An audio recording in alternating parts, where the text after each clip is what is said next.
IFM News. IFM News. IFM News. Lokal. Narugin na nagibunong iti local government unit iti Banggi, tibaga sa karagiti residente kas paseta iti programa ni Presidente Ferdinand Marcos Jr. Sagan ka ni Mayor Denton Garbida iti narakamat nga ili, daytoy kat manipod iti Office of the President wenno iti Local Government Support Fund wenno LGS SF. Inbatad na, tunggal pamilya kat nakaawat iti sagsa nga 10 kilo abagas. Maragsakan ni Garbida, gaputa na itsyempo tipan na kay paay dagitoy at tulong gaputa karagitoy kat may bilang kas kagawat abulbulan.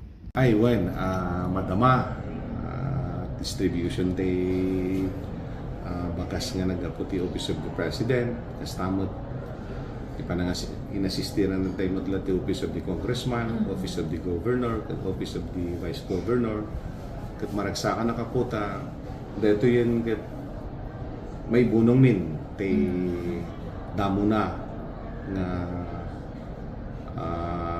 panagitad mi iti 10 kilos ti kada family head iti lugar mi.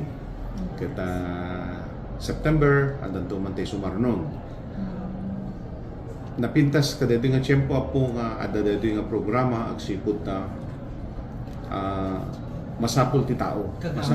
Kagawat ita. Dito ti bulan nga ibagbagada nga gawat. Kabayatan na, manamnama paya may bunong manon ti sumarno abansada inton bulan ti Setyembre. Para iti IFM News, Idol Bernadette Toledo, Tatak, IFM. IFM News. IFM News. IFM News. Lokal.